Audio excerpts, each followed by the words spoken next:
Bayangkan sebuah kehidupan yang tidak memiliki jantung untuk berdetak, tidak memiliki otak untuk berpikir, dan tidak memiliki tulang untuk menopang raga. Di kedalaman samudra yang sunyi, ubur-ubur telah melayang selama lebih dari 500 juta tahun, jauh sebelum dinosaurus pertama menginjakan kaki di bumi.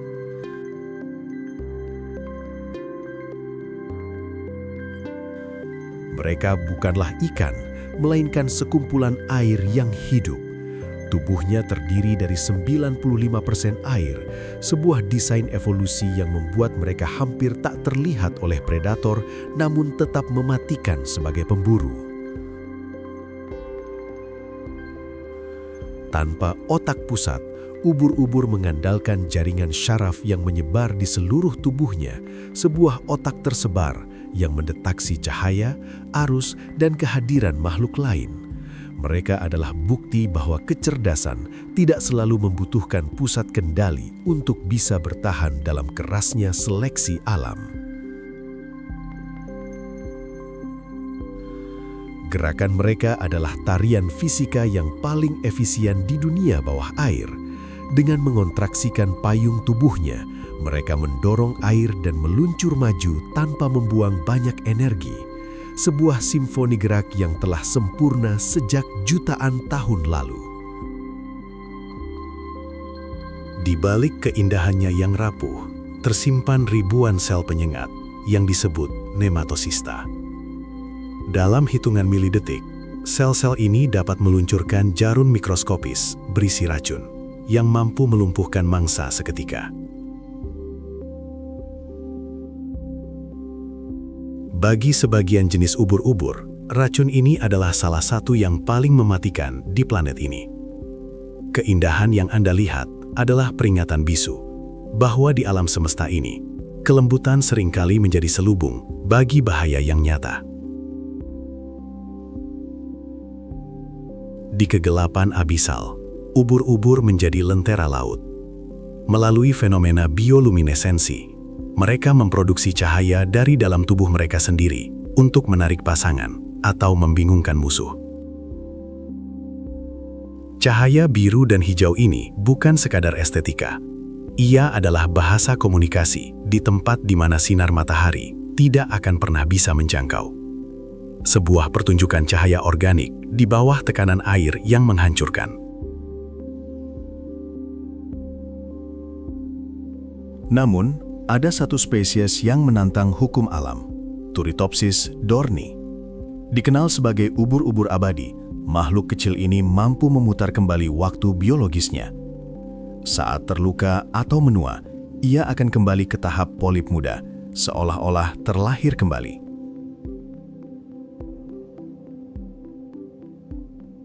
Ia adalah satu-satunya makhluk di bumi yang secara teknis bisa hidup selamanya.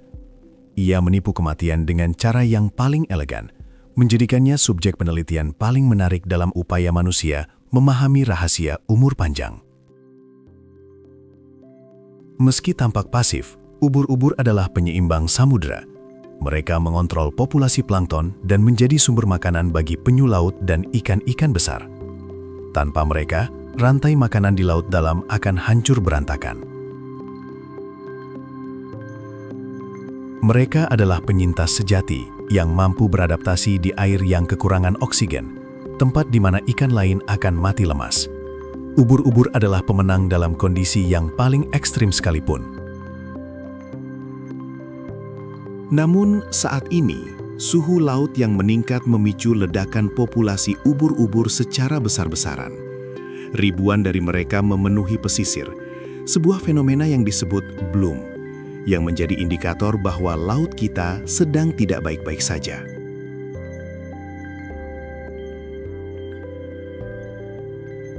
Peningkatan populasi ini adalah alarm dari alam.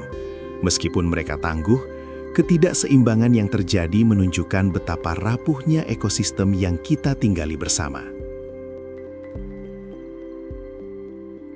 Ubur-ubur mengajarkan kita tentang cara bertahan hidup yang paling unik, mengikuti arus.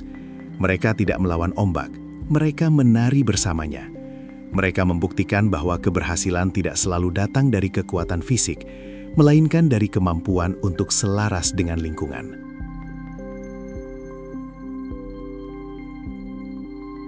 Hidup tanpa rencana, tanpa ego, dan tanpa jejak kaki.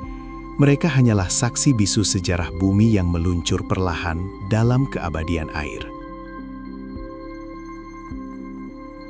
Saat Anda melihat ubur-ubur melayang di balik kaca akuarium atau di permukaan laut, ingatlah bahwa Anda sedang melihat makhluk purba yang telah menaklukkan 5 kepunahan massal. Mereka adalah bukti nyata dari ketahanan sebuah kehidupan.